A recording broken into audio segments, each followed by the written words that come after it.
Salam sejahtera buat kita semua. Om Swastiastu, Namo Buddhaya, salam kebajikan. Pertama, terima kasih yang sebesar-besarnya pada kesempatan ini Bapak Profesor Dr. Bapak Jenderal Tito Karnavian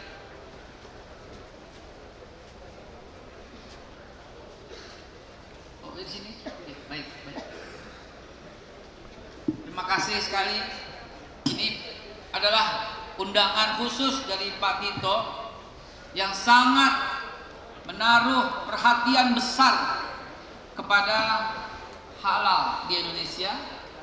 Ingin saya sampaikan disclaimer lebih dulu bahwa halal is not for Muslim only, Bapak-bapak Ibu sekalian. Halal for everybody. Halal itu lifestyle. Halal itu modern civilization. Halal itu sekarang menjadi bermetamorfosa menjadi modern civilization. Halal itu telah menjadi sebuah gaya hidup. Saya setiap hari kedatangan duta besar atau perwakilannya atau kementeriannya yang mereka bertanya soal halal, mereka gandrung soal halal, dan di negara masing-masing yang notabene bukan negara bermayoritas muslim adalah menceritakan bagaimana halal menjadi tren di semua negara-negara itu. Coba dibuka slide ke-1 dulu. Inilah yang terjadi. Halal adalah sebuah konsep ekonomi baru dan alternatif untuk semua. Apa yang tadi Pak Tito sampaikan tepat sekali. Halal itu adalah sebuah bukan lagi isu yang dikembangkan untuk membuat sebuah islamisasi atau sebagainya, bukan. Halal itu lifestyle, Pak. Coba next berikutnya, inilah yang tadi disampaikan oleh Bapak Wakil Presiden. Indonesia bukan pemain utama produk halal. Saya tidak mengulang apa yang Pak Tito sampaikan dan tidak mengulang apa yang Pak Wakil Presiden sampaikan, Mas Gibran. Tapi yang ingin saya sampaikan, kenapa Indonesia bukan pemain utama? Jawabannya satu, Pak, bukan makanannya tidak halal, bukan, makanannya mungkin sudah halal, tetapi karena tidak tertib halal.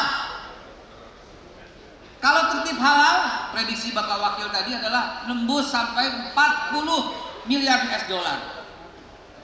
Nah, tidak tertib halal ini, kalau saya buka catatan Pak Tito, ternyata sejak zaman almarhum Presiden Soeharto, sejak tahun 74 sudah dikumandangkan oleh Pak Harto, tapi voluntary saja oleh Pak Menteri Kesehatan pada waktu itu. Dilanjutkan 10 tahun di masa pemerintahan Bapak Susilo Bambang Yudhoyono, dibuatkan undang-undang. Berikutnya 10 tahun oleh Bapak Presiden pada waktu itu, Bapak Joko Widodo, tapi belum juga. Dan akhirnya di era Bapak Presiden Prabowo Subianto dibuat menjadi mandatori. Dan ini wujud daripada melindungi segenap bangsa dan seluruh tumpah darah Indonesia.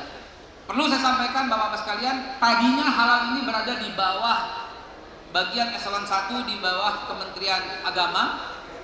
Sejak 22 Oktober telah menjadi lembaga negara non kementerian yang diangkat dan diberhentikan langsung pada Presiden, bertanggung jawab langsung kepada Presiden dan melapor kepada Presiden, dan ini merupakan penghargaan yang setinggi-tingginya. Terima kasih.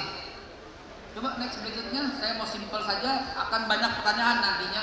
Inilah yang tadi disampaikan oleh Pak Tito, di next supaya tidak mengulang. Ini loh, pengeluaran konsumen muslim global menyentuh angka 2,29 triliun dalam 6 sektor ekonomi. Dan saya hari ini ingin menyampaikan sebuah peluang kepada Bapak Ibu sekalian, sebuah potensi yang luar biasa terhadap halal. Next. Ini berikutnya biar lebih cepat. Bapak Ibu sekalian, ini saya ambil dari PPATK. Dalam 1 tahun uang keluar ke Singapura 295 miliar US dollar. Tahun 2024 keluar ke Amerika 89 miliar US dollar, kebocoran APBN 70 miliar US dollar, judi online 65 miliar US dollar, keluar ke Cina 57, devisanya dan illegal mining total 598 miliar US dollar. Ini uang lari, jadi kekayaan Indonesia. saya ingin sampaikan ini diantaranya adalah sebuah potensi yang hilang, yaitu belanja iklan yang bisa kita ambil ketika platform halal jadi kita miliki.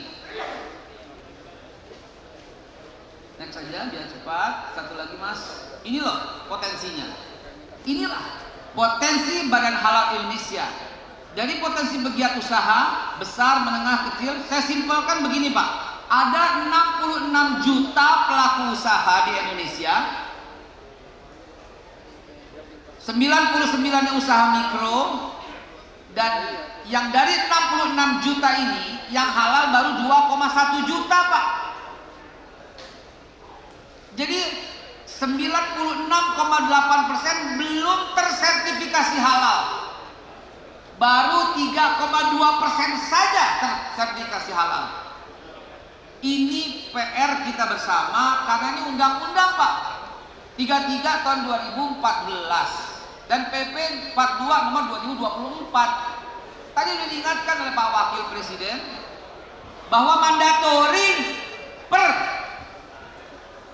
18 Oktober 2026 makanan, minuman, kosmetik, obat termasuk di dalamnya sabun, sampo, odol itu wajib halal Pak. Nah, bagaimana supaya percepatannya? Bapak lihat, Ibu lihat, Bapak Ibu kepala daerah di dashboard geoparsial ini saya tulis sebuah promosi pegiat usaha. Next. Ini loh belanja iklan kita. Belanja iklan kita di marketplace 74,2 triliun Pak 2024. Ini diambil oleh YouTube, TikTok, Facebook, Instagram. 74 triliun rupiah yang sebenarnya sebuah potensi untuk daerah masing-masing. Bagaimana caranya? Bagaimana caranya? Di bulan depan, mudah-mudahan di bulan Maret maksimum April, kami akan launching sebuah platform halal yang marketingnya adalah Bapak Ibu sekalian untuk ikut bersama-sama saling komunikasi antar pelaku usaha, pengguna usaha, antar restoran, antar kafe, dan disitulah potensi 74 triliun itu Bapak Ibu sekalian. Next nih Mas, biar cepat Mas. Nah ini loh, ini merupakan pendapatan untuk daerah. Sekarang saya mau kasih contoh simpel begini Bapak Ibu sekalian. Kemarin kami mengunjungi 50.000 warteg-warteg se-DKI. Dari 50.000 itu saya ambil sampel 100 Pak Tito. Saya ajak datang, saya ajak kumpul, saya tanya, kenapa kok nggak mau tertib halal? Jawabannya adalah karena mahal, karena ribet, karena dimintai dan seterusnya. Ini isu yang mesti kita lawan bersama. Cuma 230.000 rupiah Pak per UMKM Pak. Yang mikro, yang kecil Pak, yang mikro digratisin oleh pemerintah Pak melalui fasilitasi. Jadi nggak ada alasan untuk mahal lagi. Kalau ada yang mahal, laporkan Pak. Saya berkali-kali laporkan itu oknum nakal yang berlagak bertingkah sebagai konsultan halal dan dibayar sampai 1-2 miliar Pak. Yang lagi rame di sosial media. Saya katakan di sini tidak ada yang demikian dan LPH-nya besok hari Jumat kami kumpulkan, kami punya 80 lembaga pemeriksa halal Pak. Lalu bagaimana caranya? Nah, ada Permendagri Pak, pemerintah daerah dapat memberikan fasilitasi sertifikasi halal melalui APBD. Lalu bagaimana caranya Pak? Dari contoh sampel halal kami ke warteg. Para warteg itu Pak, karena menunya banyak, ada 20 menu lebih, ada juga daging, sehingga memerlukan pemeriksaan laboratorium. Jadi tidak 230.000 tapi naik menjadi usaha kecil menengah 650.000 Pak. Siapa yang melakukan ini? Para pendamping nantinya. Siapa itu pendamping? Bisa staf Bapak Ibu sekalian. Jadi hitung-hitungan matematis ekonomisnya Pak, negara memberikan kepada kami untuk disampaikan kepada para pelaku, para pendamping produk halal. Pendampingnya staf Bapak, merupakan pendapatan lain-lain halal dan disetujui oleh undang-undang. Berapa per titik? Rp150.000 per satu sertifikat halal. Pendampingnya Pak, staf Bapak Ibu sekalian. Dan saya sudah minta bantuan kepada Pak Tito untuk disampaikan, dan Pak Tito sudah sampaikan, dan juga bantuan kepada Polri untuk terus dihimbau, karena ini mandatori Pak. Dan kalau urusan halal mungkin non negotiable, halal ya halal begitu. Lalu bagaimana yang tidak halal? Enggak apa-apa Pak. Yang tidak halal tidak mengapa, silahkan, hanya diberi ketentuan pasal 2 Undang-Undang 33 2014 ayat 3. Beri label tidak halal. Kami kedatangan para pengusaha hotel dan restoran Pak Dito. Mereka datang, mereka menunjukkan kekhawatiran. Saya katakan, para pengusaha hotel mau jual bir, jual saja silahkan. Cukup diberi peraturan berapa persen kadar alkoholnya. Mau jual pork misalnya, silahkan tulis mengandung babi, itu saja kewajibannya.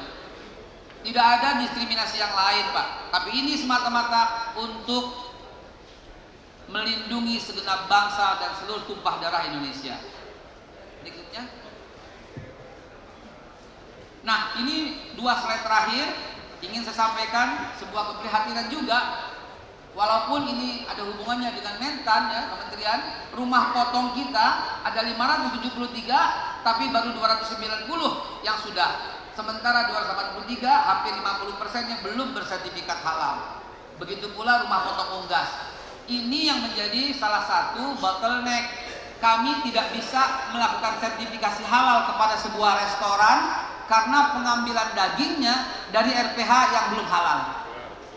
Jadi mata rantainya demikian. Nah, kalau kita lihat di sini, Jawa Timur, Jawa Tengah, Jawa Barat, Sumatera Barat, Banten, Kalimantan Selatan, Bali, Sulsel, Lampung, Bengkulu adalah provinsi terbanyak yang bersertifikat halal.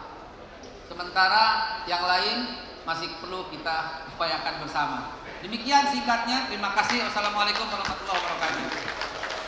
Terima kasih banyak Babi Aikal.